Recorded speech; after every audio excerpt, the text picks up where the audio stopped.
Morning. आज जो है हम लोग 25वां कीर्तन यानी 25वां कीर्तन है, 24वां कीर्तन का अथवा है। 1 मिनट। 24 कीर्तन का अथवा आपको 20 तक बता दिया गया था।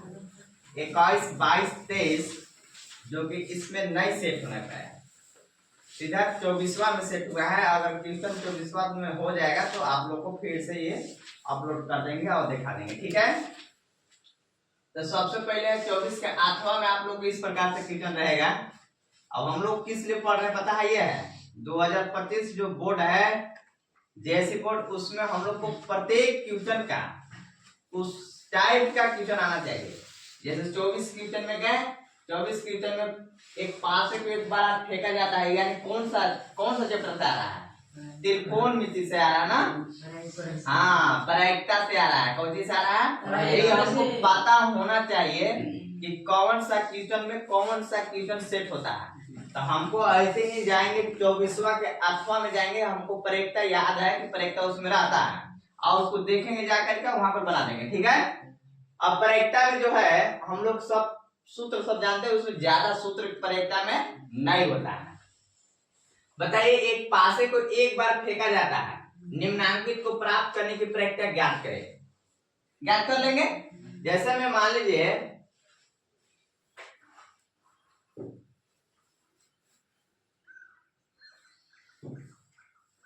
हाल सबसे पहले हम जो होता है कुल संभाव्य का संख्या लिख लेते हैं। जो संभाव्य में जो आएगा परिणाम उसको हम लिख लेते हैं। एक पासे को फेंकेंगे तो क्या आ सकता है, ठीक है ना। पासे समझते हैं ना, टाइम के पास ना, हाँ लूडो वाला। हाँ लूडो को बोलते हैं पासे। आप लोग तो खेलवे किए हैं तब। जैसे देखिए हम लिखेंगे कि एक पासे को एक बार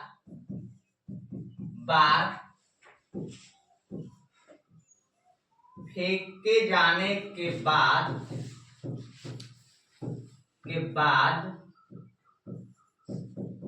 कुल संभाव्य की संख्या, कुल संभाव्य परिणामों की संख्या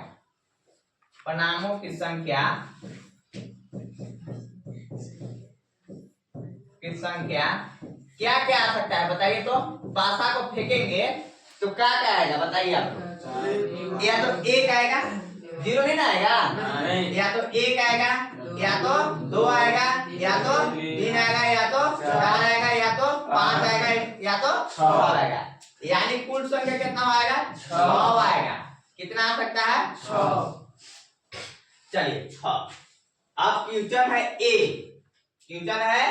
ए, एक अभाज्य संख्या का निकालना है। क्या का निकालना है, अभाज्य संख्या का निकालना है। अभाज्य संख्या, एक अभाज्य संख्या को निकालने के लिए कौन कौन अभाज्य संख्या होता है बताइए तो। अभाज्य संख्या जैसे 1 हो गया, 3 हो गया, 5 हो गया, 1, 3, 5 और 7 कहाँ है, तब पड़ेगा। आभाज्य संख्या कौन कौन है, 1, 3, 5 यही ना है। मारेंगे ना, एक अभाज्य संख्या नहीं होता है।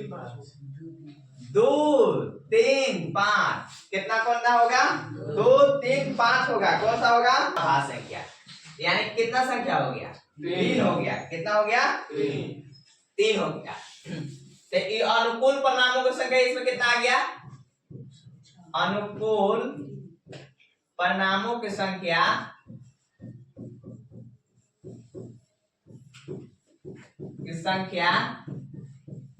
क्या बराबर 3 हो गया। तो इसका प्रायिकता बराबर क्या होता है, प्रायिकता बराबर अनुकूल परिणामों की संख्या, अनुकूल परिणामों की संख्या बटा कुल संभाव्यों की संख्या, कुल संभाव्य परिणामों की संख्या ना, परिणामों के संख्या बराबर अनुकूल परिणाम की संख्या कितना है 3, और कुल संभाव्य की संख्या कितना है 6, 3 दूना यानी 1/2 होगा हमारा। कितना होगा? अब ये अभाज्य संख्या समझ में आया ना, 2 3 5 होगा, 1 नहीं होगा ना। अब ऐसे 1 और 2 लग रहा है कि समभाज्य संख्या ऐसा ना, लेकिन अभाज्य संख्या होता है। कौन संख्या होता है? अभाज्य संख्या। आप लोग कितना गुणनखंड निकाल दिए, 140 का अभाज्य गुणनखंड निकाले तो 2 से काटे तो 2 7 गुना 140 ऐसे करते थे। तो अभाज्य गुणन 2 भी अभाज्य संख्या है, ठीक है। अभाज्य संख्या अब है, इसको लिख लेंगे। चलिए आप लोग लिख लीजिएगा, ठीक है। अब अगला है कीर्तन क्या, इसमें अगला है कट गया, कट गया तो आ जाएगा।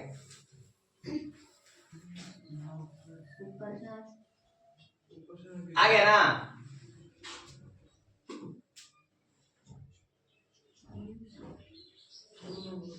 चलिए दूसरा ना, चलिए दूसरा में है कि क्या, एक पासे को एक बार फेंका जाता है, निम्नांकित को प्राप्त करने की प्रक्रिया ज्ञात करें। ए क्या हो गया हमारी संख्या, लिखा हुआ कि बी में 2 और 6 के बीच स्थित कोई संख्या वही है।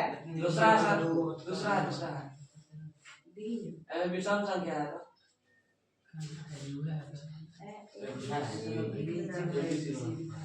बी को बनाना है।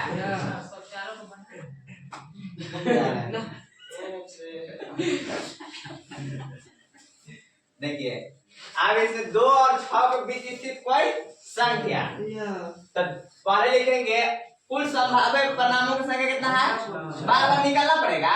लिख लेते हैं कि कुल संभाव्य की संख्या कितना है, कुल संभाव्य की संख्या बराबर में 6। अब देखिए बी के बन रहा है ना। अब बताइए 2 और 6 के बीच स्थित संख्या 3 4 5। देखिए अनुकूल, देखिए लिख रहे हैं कि 2 और 6 के बीच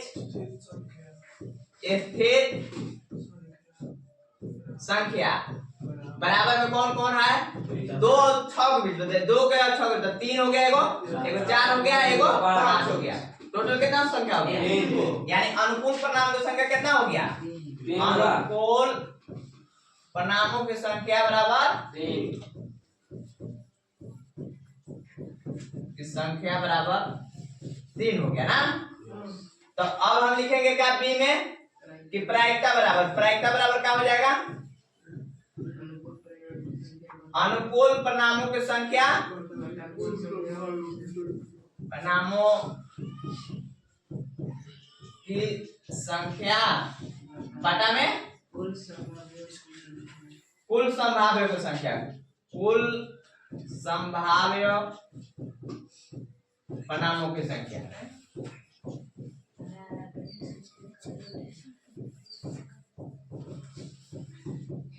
हो गया, कितना है 3 है और टोटल कितना है 6, 3 गुना क्या 6, यानी 1/2 इसका भी हो गया। कोई दिक्कत नहीं ना हो रहा है। अब है सी में हल में होगा, टोटल है कितना सी क्यूचन का, कुल संभाव्य परिणामों की संख्या कितना है, संभाव्य की संख्या कितना है 6 है। और क्या है, एक विषम संख्या। अब एक विषम संख्या, तो विषम संख्या बताइए, तो विषम संख्या कौन कौन है, 1 है, 3 है, 5 है, अब कुछ है, तो ये विषम संख्या कितना हो गया, 3 हो गया। तो ये अनुकूल परिणाम की संख्या हो गया, अनुकूल परिणाम की संख्या कितना हो गया, ये 3 संख्या बराबर 3। फिर प्रायिकता बराबर क्या हो जाएगा, 3/6 लिख देना। 3 गुना के 6 समझ में आ रहा है ना। अब चलिए अब सम संख्या, कौन संख्या डी में है क्या एक सम संख्या। अब कुल परिणाम को संख्या लिख देते हैं। कुल संभाव्य परिणामों की संख्या बराबर में 6 और अनुकूल परिणामों की संख्या क्या हो जाएगा एक सम संख्या ना। एक सम संख्या में कौन कौन आएगा 2 4 6 यानी अनुकूल परिणामों की संख्या 3 होगा।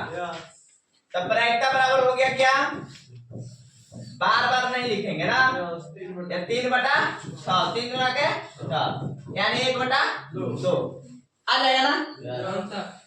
अब चलिए अगला क्वेश्चन है 24 के जो है अथवा में इस प्रकार से प्रायिकता रहेगा। प्रायिकता में पासा में कोई बोलेगा पासा, तो पासा आपको पासा में कितना कितना संख्या आता है 1 आता है 2 आता है या तो 3 आएगा या तो 4 आएगा या तो 5 आएगा या तो 6 आएगा, यानी कि 6 से ज्यादा आएगा नहीं। तो 6 हो जाएगा मतलब टोटल कुल संभाव्य की संख्या होगा। ठीक है, अनुकूल में सम संख्या कहेंगे तब, विषम संख्या कहेंगे तब, आभास संख्या कहेंगे तब उसमें बढ़ा लेना है। आभास संख्या वाला भूलना नहीं है, आभास संख्या 2 3 5 होता है 3 को। ठीक है, थैंक यू। अगला है अब क्या है, चलिए अगला क्वेश्चन है आपको 25वां क्षेत्रफल संबंधित क्वेश्चन रहेगा। ठीक है, अब आप लोग जान रहे हैं इसको बनाने के लिए, जान रहे हैं ना। देखिए एक घड़ी है, देखिए एक घड़ी की मिनट की सुई जिसकी लंबाई 14 सेंटीमीटर है। देखो इस घड़ी की मिनट की सुई कितना के है 14 सेंटीमीटर के है। इस सुई द्वारा 5 मिनट में रचित क्षेत्रफल ज्ञात कीजिए। बताइए 5 मिनट यानी कि कहाँ 12 यहाँ मान लो 12 बजता है ना, तो ये सामने से यहाँ से लेकर ये जो ऐसे था यहाँ से चला गया कहाँ यहाँ चला गया, तो इसका क्षेत्रफल कितना ही हुआ 5 सेंटीमीटर क्षेत्रफल हुआ ना। कितना हो गया हवा में मत बोलिए, कैसे है पहले समझिए बात को। देखिए ये पूरा वृत्त है, घड़ी कैसा होता है वृत्त, तो इसमें से हमको बोला कि 5 मिनट में घड़ी की सुई जो होता है 5 मिनट में कितना क्षेत्रफल जो है आपको कितना वर्ग सेंटीमीटर जो है क्षेत्रफल रचित रहता है। जैसे कि सुई जिसकी लंबाई जो इसकी सुई द्वारा 5 मिनट रचित क्षेत्रफल माने इसका क्षेत्रफल ज्ञात करना है। समझ में आ रहा है, ये जो है ना ये इसका क्षेत्रफल कितना होगा। तो वृत्त का क्षेत्रफल बराबर जानते हैं क्या है, आप लोग पढ़ते हैं समझ में नहीं आता। वृत्त का क्षेत्रफल बराबर होता है पाई आर स्क्वायर होता है। क्या होता है पाई आर स्क्वायर। पूरा वृत्त का क्षेत्रफल हो गया कितना, वृत्त का क्षेत्रफल पूरा का हो गया, ये पूरा का पाई आर स्क्वायर है। समझ में रहा है। लेकिन देखिए जब ऐसे पढ़े हैं तो आपको त्रिज्यखंड पढ़े होंगे, त्रिज्यखंड का क्षेत्रफल निकालना होगा। क्या का क्षेत्रफल निकालना होगा त्रिज्यखंड का क्षेत्रफल। तो त्रिज्यखंड का क्षेत्रफल बराबर क्या होता है, त्रिज्यखंड का क्षेत्रफल बराबर क्या होता है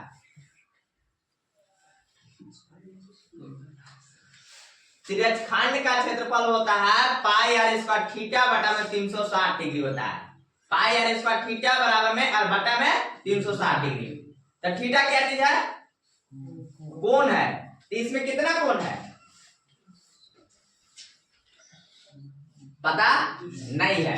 ये जो है यहां से लेकर यहां तक जो कोण बनाया ये कितना डिग्री कोण बनाया कुछ पता नहीं है। 30 डिग्री बनाया, कैसे 30 डिग्री बना दिया पता चला नहीं, पता चल रहा है। इसको एकदम 100% एक वीवीआई क्वेश्चन ऐसे आएगा 5 मिनट में रचयिता कितना क्षेत्रफल करेगा, 10 मिनट में कितना करेगा, 2 मिनट में कितना करेगा, तो कैसे बनाएंगे इसके लिए पहले समझिए। देखिए ये वृत्त हो गया, कोई दिक्कत नहीं है। इसमें बताइए कितना डिग्री का कोण बनता है वृत्त में 360 डिग्री। कितना डिग्री का कोण बनता है के मिनट में 60 मिनट में कितना बना 60 मिनट में 360 डिग्री का कोण बनता है। कितना डिग्री का कोण बनता है 360 डिग्री का कोण बनता है। 1 मिनट में कितना बनेगा? 1 मिनट में कितना बनेगा? 360 बटा में 60 360 बटा में 60। तो 0 से 0 खत्म। अच्छा यानी कि 6 डिग्री का कोण बनेगा। 1 मिनट में कितना डिग्री कोण बना? 6 डिग्री। तो 5 मिनट में कितना बनेगा? 5 मिनट में कितना बन गया? 5 6 बचे 30 यानी 30 डिग्री का कोण बना। 5 मिनट में कितना? यानी ये कितना डिग्री कोण हो गया? ये जो था यहाँ से सुई जो ये प्रारंभ किया और यहाँ 5 मिनट यहाँ आ गया, यानी कि 12 पर था, यहाँ 1 पर, 1 बने लिखते हैं तो 5 मिनट होता है। बस पता है ना? यानी कि 30 डिग्री बना। कितना डिग्री कोण बना? त्रिज्या कितना के है? 14 सेंटीमीटर का है। 14 सेंटीमीटर का है। कितना सेंटीमीटर का है? 14 सेंटीमीटर का। बात समझ में आ रहा है? अब 5 मिनट में कितना डिग्री कोण हो गया? 30 डिग्री। अगर 10 मिनट में कोई बताएगा तो कितना होगा? अब 13 मिनट में कितना होगा? 13 छक्का 78। 1 में 6 होता है। 1 मिनट में कितना डिग्री? 6 डिग्री। तब 13 मिनट में कितना डिग्री? 13 छक्का। अब 25 मिनट में कितना डिग्री? 25 छक्का 150 यानी 150 डिग्री हो जाएगा। बात समझ में आ रहा है? अब 90 डिग्री में कितना होगा? 90 डिग्री में कितना होगा? 90 डिग्री में कितना? 90 डिग्री में कितना मिनट होगा? 90 डिग्री के अगर बनाना होगा तो कितना मिनट में करेगा? 15 छक्का 90 यानी कि 15 मिनट में हमारा 90 डिग्री होगा। बात समझ में आ रहा है? अरे 15 यही ना आता है जी, तो सीधा से ये 90 डिग्री बन जाता है कि नहीं बन जाता है? समझ आ रहा है ना?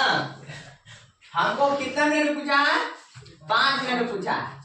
तो हमको एक डिग्री थीटा के ऊपर कितना डिग्री आ गया? आपकी कैसा आकृति बन गया? ये आकृति जो है त्रिज्यखंड के रूप में आ गया।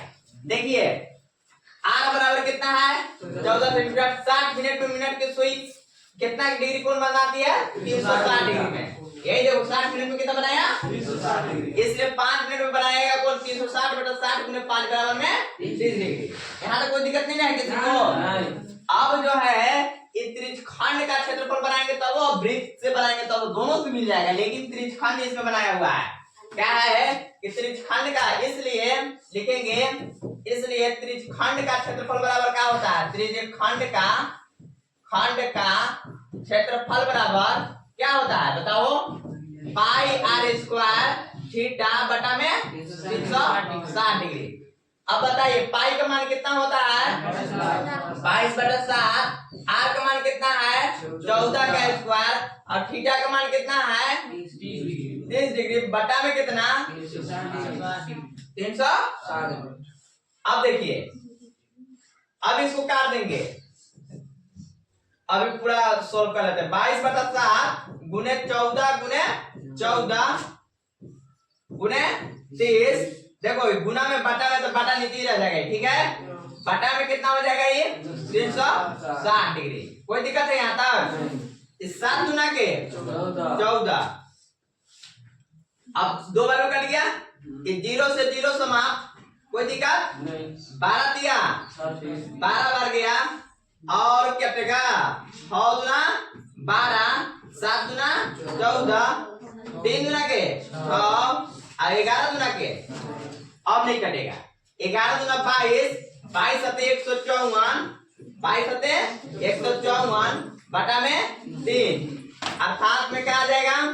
3 पचे 15 और फिर 3 का 3, फिर 3 त्रिकी 9, 3 त्रिके 9।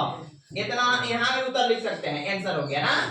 इतना 5 मिनट में आपको क्षेत्रफल ये रचा। आ गया समझ में? नहीं समझ में आया? त्रिज्यखंड का क्षेत्रफल बराबर क्या होता है? नहीं भूलेंगे यार।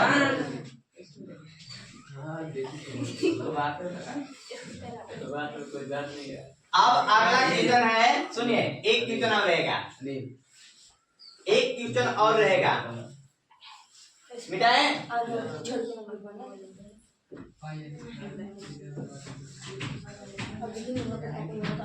इतना दिख रहा है आप देख रहा है लड़का सुनिए इसी संबंधित जो क्वेश्चन आपको रहेगा देखिए आकृति में छायांकित भाग का क्षेत्रफल ज्ञात कीजिए। ये जो छायांकित भाग है ना देख रहे हैं ना ये वाला इसका क्षेत्रफल ज्ञात करना है। यदि एबीसीडी भुजा देखो एबीसीडी के भुजा जो है 14 सेंटीमीटर कितना क्या है ये 14 सेंटीमीटर का है सारे वर्ग है यानी कि चारों भुजा बराबर है। 9th क्लास से देखो इधर चारों भुजा क्या है वर्ग यानी कि बराबर है 14 सेंटीमीटर है ये है तो ये 14 सेंटीमीटर की होगा ये 14 सेंटीमीटर का होगा ये 14 सेंटीमीटर होगा। यहाँ तक समझ में आ रहा है। बताओ कि क्या क्षेत्रफल निकालना है। ये ऐसा कोई आकृति होता है इसका क्या क्षेत्रफल निकालेंगे। एक गलत सवाल है कि बनेगा नहीं इसलिए कि आकृति जो नहीं दिया हुआ है आकृति है ऐसा क्या है आकृति है तो बनेगा कहां से बनेगा। देखो बनेगा अब कोई चीज में अब तुम लोग को पता नहीं चल रहा है कि कैसे बनेगा। ये वर्ग है क्या है ये वर्ग है। ये बताइए कि एगो इधर आधा वृत्त है देखो एगो यहाँ से लेकर आधा वृत्त इसमें से काट दिया है वर्गाकार में से आधा वृत्त इधर से काटा हुआ है और आधा वृत्त इधर से काटा हुआ है। समझ में रहा है ना। वर्ग में से का काट दिया है एगो आधा वृत्त इधर से काट दिया है एगो आधा वृत्त इधर से काट दिया है। आधा वृत्त और आधा वृत्त मतलब कितना वृत्त हो गया एक वृत्त हो गया मतलब पूरा वृत्त हो गया। पूरा वृत्त काट के हटा दिया। बताओ इसमें से टोटल में से और दोनों अर्धवृत्त का क्षेत्रफल निकाल देंगे तो हमको ये बच जाएगा छायांकित भाग समझ में आ रहा ना। तो हमारे देखो वर्ग हल में है वर्ग एबीसीडी का क्षेत्रफल बराबर क्या हो जाएगा। वर्ग का क्षेत्रफल बराबर क्या होता है भुजा का स्क्वायर मतलब कि ए स्क्वायर।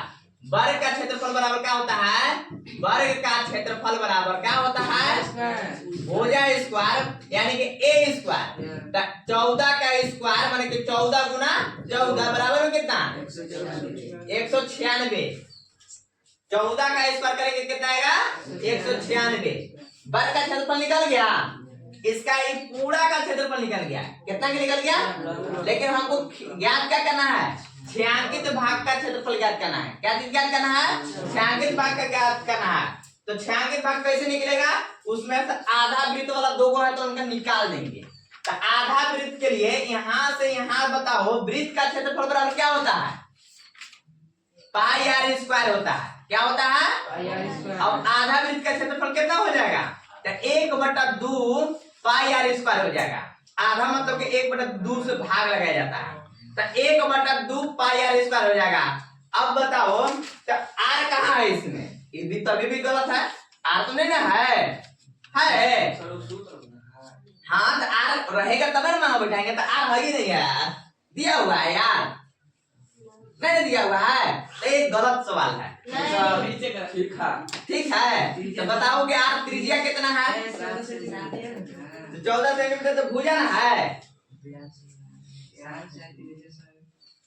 व्यास और त्रिज्या अलग नहीं होता है क्या जी होता है पागला है तुम लोग बोल भी नहीं करते हैं आप लोग बनाने के लिए बना लेंगे लेकिन बोलते आप लोग नहीं है।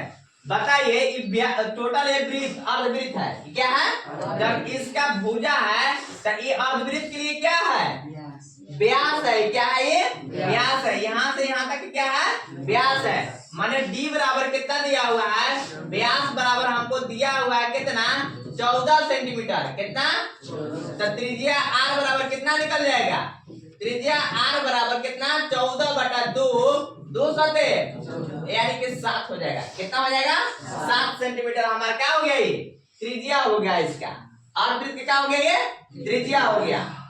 अरे वर्ग के लिए भुजा और अर्धवृत्त के लिए व्यास है। वो वर्ग के लिए क्या है भुजा और अर्धवृत्त के लिए क्या है व्यास है। तो व्यास बराबर 14 हो गया तो त्रिज्या बराबर क्या हो गया 7 हो गया। यहाँ पे कोई दिक्कत किसी को। अब जो है अगला अब हम निकालेंगे कि अर्धवृत्त का व्यास बराबर एडी, माने कि एडी चाहे एडी यहां से यहां तक कितना है, एडी बराबर बीसी है। एडी बराबर क्या है, बीसी है जी। 14 है तो 14 तो इधर भी है ना, तो त्रिज्या एओ के साथ हुआ तो इसका 8 हो जाएगा, कितना होगा 7 ही होगा। तो इसका त्रिज्या 7, इसका त्रिज्या 7, यानी अर्धवृत्त का व्यास बराबर एडी बराबर बीसी है, माने एडी बराबर बीसी है तो 14 सेंटीमीटर। प्रत्येक अर्धवृत्त का त्रिज्या बराबर 14/2, 2 सतह के 14 यानी कि 7 सेंटीमीटर हो गया। दो अर्धवृत्त भागों का क्षेत्रफल अब निकालेंगे ना, बताओ कि एक अर्धवृत्त का बनेगा दो, लिखेंगे दो अर्धवृत्त का क्षेत्रफल, दो अर्धवृत्त का क्षेत्रफल, क्षेत्रफल बराबर 2 को है 2 से गुना। अब एक अर्धवृत्त का क्षेत्रफल बराबर क्या होता है बताओ, एक अर्धवृत्त का क्षेत्रफल क्या होता है, मारेंगे ना 1/2 पाई आर स्क्वायर होगा। आधा नहीं करना, पाई आर स्क्वायर पूरा का हो गया तो आधा कितना होगा 1/2 और पाई आर स्क्वायर। कोई दिक्कत नहीं आता। अभी 2 से 2 का हो गया ये खत्म। अब पाई का मान कितना हो गया 22/7 और आर का मान 7 का स्क्वायर है ना, 22/7 अब गुने 7 गुना 7, 7 से समाप्त। अब 22 सतह के 154, 154 वर्ग सेंटीमीटर का आ गया।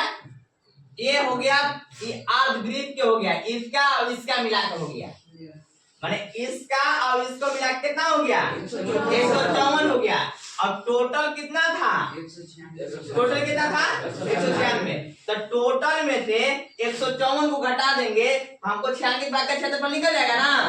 तो आप लिख रहे हैं क्या, छायांकित भाग का क्षेत्रफल बराबर छायांकित भाग का, नहीं समझ में आ रहा जी, का क्षेत्रफल बराबर क्या होगा बताइए तो, बताओ कितना होगा।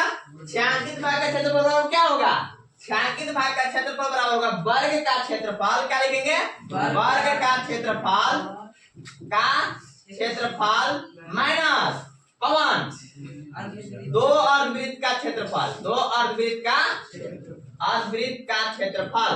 कोई दिक्कत है यहाँ तक, किसी को नहीं समझ में आया है क्या। वर्ग का क्षेत्रफल कितना आया था 196 और अर्धवृत्त का क्षेत्रफल कितना आया था 154। तो बराबर कर देंगे, कितना बचेगा 6 में से 4 गया तो कितना बचेगा 2 और 9 में से 5 गया 4, यानी इतना वर्ग सेंटीमीटर क्षेत्रफल होगा आपको छायांकित भाग का क्षेत्रफल। आंसर, थैंक यू, इतना ही रहेगा।